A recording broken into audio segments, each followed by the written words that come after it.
64.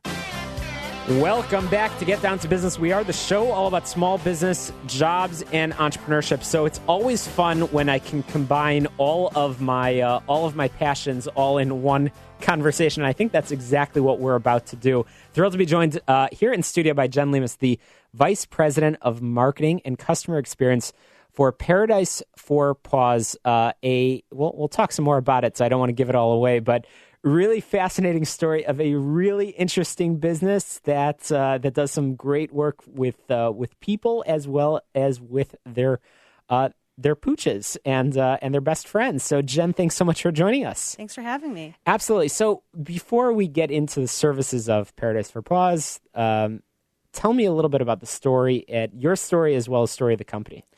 Thanks.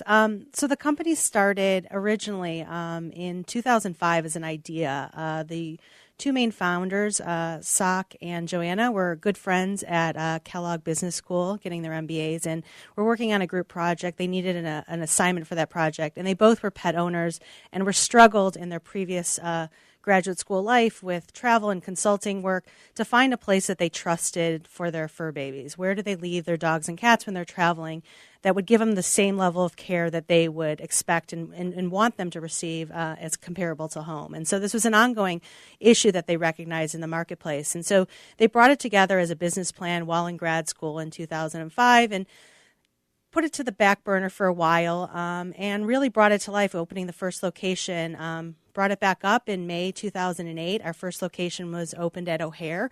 The thing that makes us different is we started as locations near or at airports, really focused on helping traveling pet parents with a place that was convenient, open 24 hours a day, 7 days of the week, so you can drop off or pick up anytime, no matter what time of the day you landed or were going.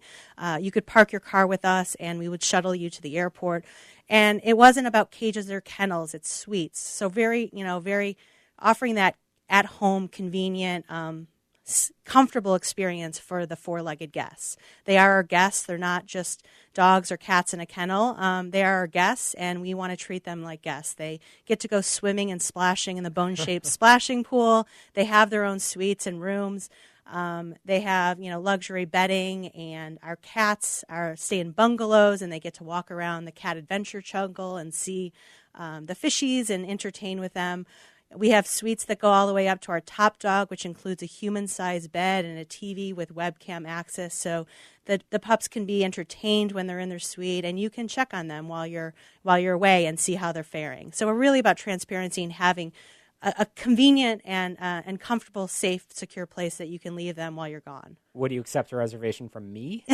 We do get that. Every time we take people on a tour, pet parents will see our top dog suite and kind of wish they were staying here too. It's a lot of fun, lots of snuggles and cuddles and splashing, on vacation as well. I'm in. I'm going to have to look into this if I want to plan a staycation in Chicago, or we'll talk some more about it. But I know that you're rapidly expanding to other cities around the country to make it as convenient as possible. But Jen, in all seriousness, I can relate to this as somebody that travels frequently, as somebody who has just returned from a trip.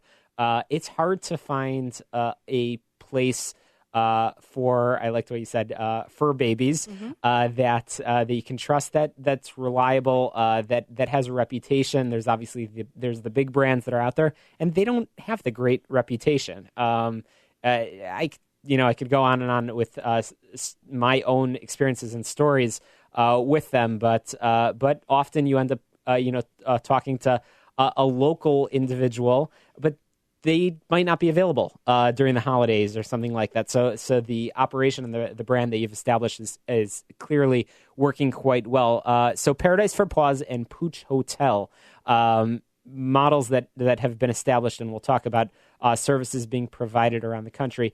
But tell me a little bit, Jen, about the company and the people involved. That you mentioned the founders of the company. How many people work for Paradise for Paws, and are you expanding?